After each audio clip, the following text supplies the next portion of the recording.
Good evening students. This is Shivraj Dovani from unique classes Jat. मागच्या पिरियडमध्ये आपण इयत्ता 10वीचा इंग्लिश सिलेबस चालू केला होता. तर चालू केल्यानंतर आपण काय पाहिलं होतं की पहिला युनिट मधला पहिला कविता 1.1 अ टीनेजर्स प्रेयर हा कविता आपण मागच्या पिरियडमध्ये पाहिलं होतं. तर आज आपण काय करायचं आहे की 1.2 म्हणजे त्याचा पुढचं एक लेसन आपल्याला पाहायचं आहे ज्याचं नाव an encounter of a special kind. बघा या या धड्यामध्ये आपल्याला काय पाहायचं आहे की एका लेखकाने काय करतो, एका वानरला जे म्हणतो आपण त्याला माकडाचं जात म्हणतो आपण त्याला, तो वानरला काय करतो, तो म्हणजे बचाव करतो, वाचवतो. त्याच्यामुळे या पाठाचं नाव असं सांगितलं आहे and encounter of a special kind. Special काय म्हणजे दयाळू जो प्राणी असतं त्याच्यावरती एन्काउंटर झालेलं असतं, म्हणजे कोणतरी हल्ला केलेला असतं आणि हा लेखक तो काय करतो, त्या प्राणीला वाचवलेला असतो. तर आपण काय करूया, आज हे लेसन पाहूया. त्याच्या अगोदर आपण काय करूया, चिटचाट पाहूया. वॉर्मिंग अप मध्ये प्रथमतः आपल्याला 4 क्वेश्चन या ठिकाणी त्यांनी विचारले आहे. तर पहिला क्वेश्चन मी या ठिकाणी वाचतो बघा. What do you see in the picture. आता पुस्तकामध्ये आपण ज्यावेळी चिटचाट उघडतो तर आपल्याला एक चित्र आपल्याला दिसतं. त्याच्यामुळे तो लेखकाने आपल्याला प्रश्न विचारलाय what do you see in the picture, म्हणजे या चित्रामध्ये तुम्हाला काय दिसलं. तर आपण या चित्रामध्ये आपल्याला काय दिसलं बघूया. तर एक मुलगी, एक छोटीशी मुलगी पाण्यामध्ये एक डोक्यावरती एक भांडे ठेवून काय करत आहे की त्याच्यामध्ये कुत्रा ठेवलेला आहे, म्हणजे ते कुत्रा पाण्यामध्ये सापडलेलं होतं. मग ती मुलगी काय करते की ते पाण्यामध्ये स्वतःचा जीव धोक्यात घालून ती काय करते की त्या कुत्र्याला बचाव केलेला आहे. मग ते काय विचारलेलं आहे की या चित्रामध्ये आपल्याला काय दिसलं, तर हे आपल्याला काय करायचं आहे, इंग्लिश मध्ये आपल्याला सांगायचं आहे. दुसरं बघा, what do you think the girl is trying to do and why. तुम्हाला काय वाटतं की ती मुलगी काय प्रयत्न करत आहे आणि का प्रयत्न काय काय करत आहे. की एक जो कुत्रा असतो म्हणजे तो सुद्धा एक प्राणी, तो पाण्यामध्ये वाहत चाललेला असतो. त्यामुळे तो मुलगी काय करते, स्वतःचा जीव धोक्यात घालून त्या कुत्र्याला वाचवण्याचा प्रयत्न करते. का प्रयत्न करते, कारण की माणुसकीमुळे तो प्रयत्न करत असते ते. तिसरा क्वेश्चन बघा, if you were in the place of that girl what would you do. जर तुम्ही त्या मुलीच्या जर प्लेस मध्ये असाल, तिच्या जर प्लेस मध्ये तुम्ही असाल असता तर तुम्ही काय केलं असता, असं लेखकाने प्रश्न विचारले. तर चौथा प्रश्न आहे बघा, do you think she will become successful in her mission. तुम्हाला काय वाटते की ती तिच्या मिशन मध्ये ती सक्सेस होईल का. या ठिकाणी आपल्याला काय 4 पर्सनल रिस्पॉन्स म्हणजे वैयक्तिक प्रश्न आपल्याला विचारलेले आहेत. तर आपण काय करूया की धड्याकडे आपण वळूया. An encounter of a special kind. My father was a medical professional working for a private company in Raniganj in West Bengal. बघा लेखकांना त्यांच्या वडिलांचं परिचय ठिकाणी केलेलं आहे. त्यांच्या वडील असतात बघा, my father was a medical professional. त्यांचे जे वडील असतात ते मेडिकल व्यवसायामध्ये गुंतलेले असतात. Working for a private company in Raniganj in West Bengal. West Bengal मध्ये राणीगंज या ठिकाणी त्यांनी एका प्रायव्हेट कंपनीमध्ये त्यांनी जॉब करत असतात, काम करत असतात. The officers of the company were housed in individual bungalows inside a large campus. जे त्यांनी कामगार असतात बघा, त्या ऑफिससाठी म्हणजे त्यांचा जो कॅम्पस असतो, कॅम्पस मध्ये त्यांना राहण्यासाठी सोयी सुविधा त्यांनी केलेले असतात, म्हणजे वैयक्तिकपणे त्यांना घर त्यांना दिलेले असतात.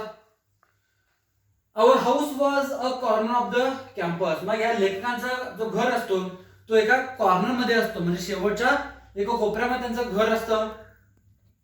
The officers club was adjacent to the boundary wall of our garden. मग लेखकांचं जो घर असतं तो कॉर्नरच्या एका म्हणजे जिथं ऑफिसरचा क्लब असतो, म्हणजे ऑफिस म्हणतो आपण त्याला, त्या ऑफिसच्या लगतच म्हणजे त्याला ऍडजस्टमेंट बनलेलं आहे. ऍडजस्टमेंट म्हणजे जवळ किंवा समीप म्हणतो, त्याच्या जवळच त्यांचं काय असतं, हाऊस असतं, घर त्यांचं त्या ठिकाणी असतं.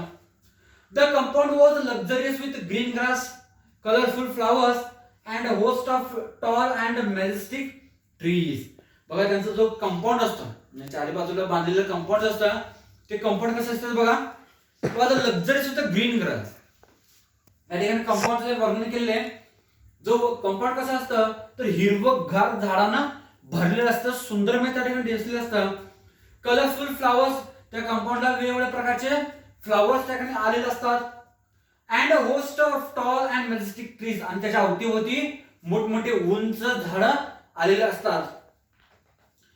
The seasonal vegetables in the kitchen garden of the households and magnificent trees constantly attracted squirrels and many species of birds.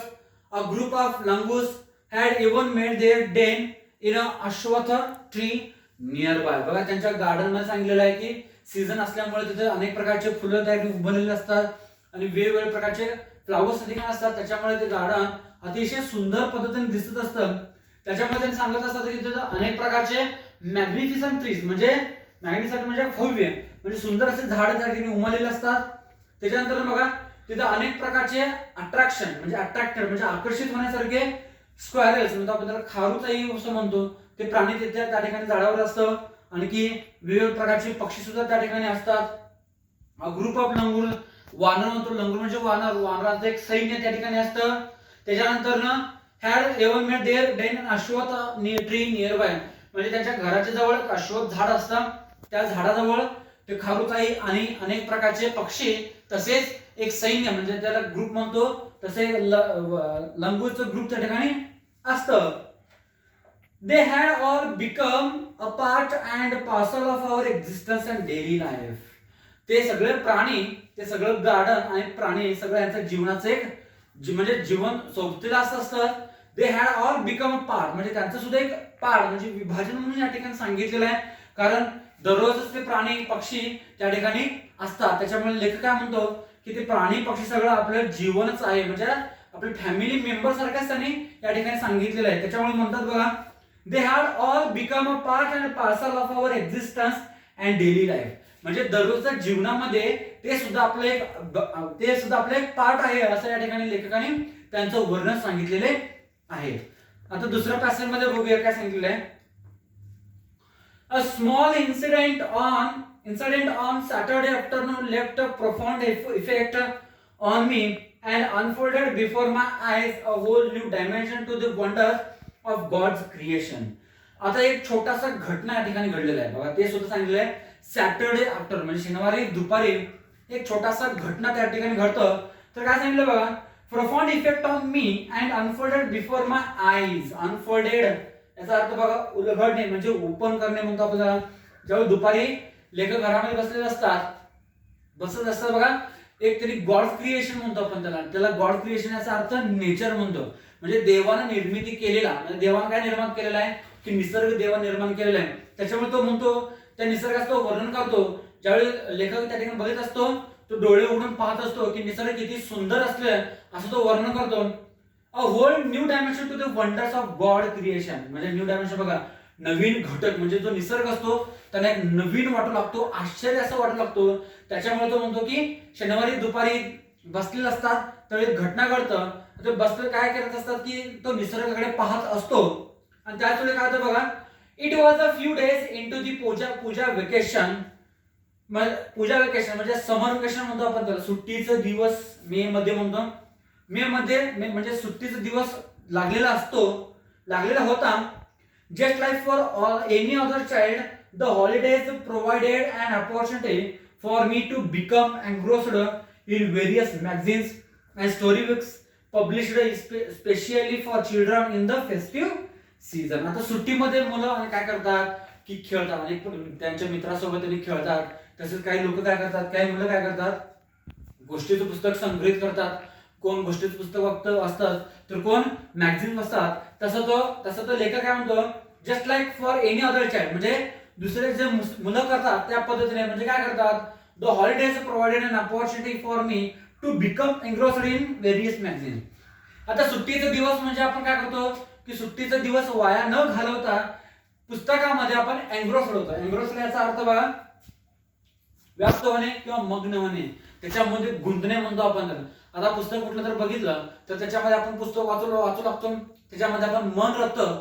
त्याच्यामुळे तर लेखक म्हणतो की सुट्टीचा दिवस आहे त्याच्यामुळे मी सुद्धा त्या स्टोरी बुक्स वाचण्यात किंवा मॅगझिन्स वाचण्यामध्ये मग्न झालो असं तो या ठिकाणी म्हणजे एक संधी उपलब्ध असतं बघा. त्याच्यामुळे म्हणतो the holidays provided an opportunity म्हणजे जे सुट्टीचे दिवस असतं ते आपल्याला काय प्रोव्हाइड करतं, एक संधी आपल्याला निर्माण देतं. काय की अनेक प्रकारचे पुस्तक वाचण्यामध्ये तसेच अनेक प्रकारचे गोष्टीचं पुस्तक वाचण्यामध्ये आपल्याला काय करतं मग्न करण्यासाठी आपल्याला काय करतं म्हणजे सुट्टी दिवस एक संधी या ठिकाणी म्हणजे निर्माण केलेलं जातं. या दोन पॅसेज मध्ये बघा डिफिकल्ट वर्ड्स आपण सांगितलेलं आहे. एक आहे प्रोफेशनल त्याला व्यवसाय म्हणतो किंवा व्यावसायिक म्हणतो. दुसरा आहे इंडिव्हिज्युअल म्हणजे वैयक्तिक म्हणतो. तिसरा आहे ऍडजस्टंट म्हणतो, जवळ किंवा समीप म्हणतो. चौथा आहे मॅग्निफिसंट, त्याला भव्य म्हणतो, सुंदर. पाचवा आहे एन्ग्रोस्ड, व्याप्त होणे किंवा मग्न होणे. सहावा अनफोल्डेड, त्याला उलगडणे म्हणतो, म्हणजे ओपन करणे. आणि सातवा न्यू डायमेन्शन म्हणजे एक नवीन घटक, म्हणजे देवानं तयार केलेला एक नवीन घटक म्हणतो, म्हणजे नेचर म्हणतो. अशा पद्धतीने आपण काय केलं, या ठिकाणी 2 पॅसेज बघितलं. तर विद्यार्थी मित्रांनो, पुढच्या पिरियड मध्ये मी काय करतो की अजून एक 2-3 पॅसेज आपण काय करूया, पुढच्या पिरियड मध्ये आपण बघूया. तुम्ही काय करा की हे सगळं जे वर्ड्स आहेत ते तुम्ही वहीमध्ये नोट डाऊन करा. मग मी पुढच्या पिरियडला काय करतो, आणखी दुसरे पॅसेज मी घेऊन येतो. धन्यवाद.